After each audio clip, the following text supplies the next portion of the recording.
Médecine Augmentée vous propose de découvrir un nouveau dispositif actuellement en développement dans le traitement de l'incontinence urinaire d'effort. Développé par la société française Uromems, UroActive est un sphincter urinaire artificiel automatisé. Grâce à son système d'électronique embarqué, il se commande d'un simple bouton afin d'offrir plus de flexibilité dans le contrôle de la pression exercée sur l'urètre. Explication du professeur Chartier-Kassler, investigateur principal de l'étude pilote réalisée chez l'homme. Si on prend le système de référence, qui est le système qui existe depuis plus de 45 ans dans le monde, ce système est totalement hydraulique avec 3 morceaux, la manchette qu'on met autour de l'urètre, la pompe qui va se permettre au patient d'ouvrir et de fermer le système, et le ballon qui assure la pression. Le principe du Uromems, c'est qu'il a regroupé la pompe et le ballon dans un même boîtier, en y ajoutant des fonctions électroniques de contrôle du système, donnant des fonctions supplémentaires qui n'existaient pas. Alors ce qui est très nouveau, c'est que le patient n'a plus à manipuler une pompe située dans la bourse chez l'homme ou dans la grande lèvre chez la femme. Il a juste à manipuler une petite télécommande électronique qui fonctionne en télémétrie avec le boîtier implanté. La deuxième chose qui est nouvelle, c'est que le système s'ouvre et se ferme très rapidement. Et enfin, il y a des fonctions de contrôle des pressions qui n'existaient pas. Là, le patient peut adapter la pression en fonction de son activité. Pour l'instant, l'activité couchée la nuit, il met le système en basse pression, puisque n'étant pas debout, il n'a pas besoin de la même continence, il ne fait pas les mêmes efforts.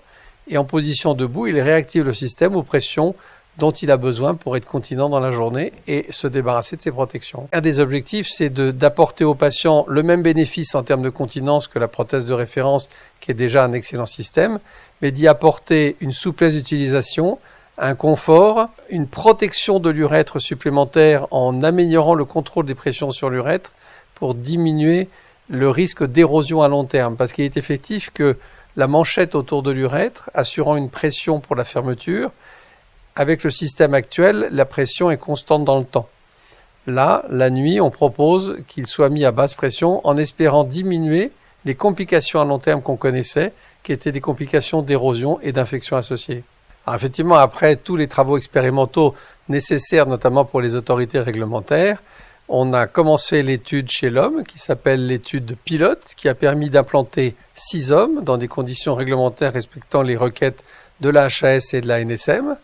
Ces 6 hommes ont été implantés et nous avons pu présenter au Congrès européen les 6 mois de suivi de tous ces hommes, montrant qu'à 6 mois de suivi, c'est-à-dire à 6 mois après activation de la prothèse, ils avaient tous atteint le niveau de continence requis et surtout qu'ils n'avaient aucune complication, puisque le principe de cette première étude sur 6 patients est de vérifier que nous n'avons pas de morbidité induite et pas de complications majeures. Ça s'appelle l'étude de sécurité.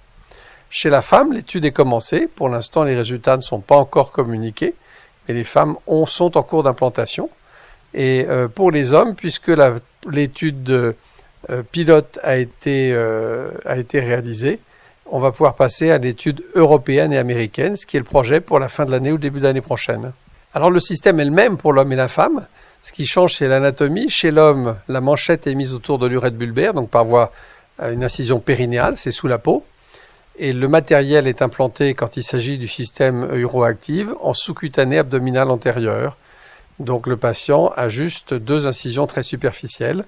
Avec le système Uromems, le boîtier est sous-cutané pré-aponévrotique. Donc quand il faudra le changer, puisqu'il y a une pile pour faire fonctionner tout ça, c'est comme un pacemaker, on changera juste le boîtier sous la peau. L'avantage du système électronique, c'est qu'on peut y ajouter beaucoup de fonctions qui n'existent pas sur le système hydraulique. Vous évoquez un système de sécurité. Actuellement, le système est calibré. Si le patient ne se sert pas de sa prothèse pendant un temps déterminé, entre 10 et 12 heures actuellement, la prothèse va s'ouvrir automatiquement. Et dans notre étude, un de nos patients, ayant eu un événement de santé intercurrent, a vu sa prothèse s'ouvrir au bout de 12 heures parce qu'il n'avait pas activé sa prothèse, parce qu'il n'était pas en état de le faire. Il a donc été retrouvé avec ses urines autour de lui. La prothèse a fonctionné, la sécurité a fonctionné et a montré le niveau supérieur de protection de l'urètre et de la vessie qu'elle pouvait apporter par rapport à la prothèse hydraulique manuelle. Il y a une adaptation de la taille de la manchette à chaque patient. C'est la fin de ce numéro, merci de votre attention et rendez-vous le mois prochain pour découvrir de nouvelles innovations médicales. patient, qui dépend de conditions anatomiques très variables.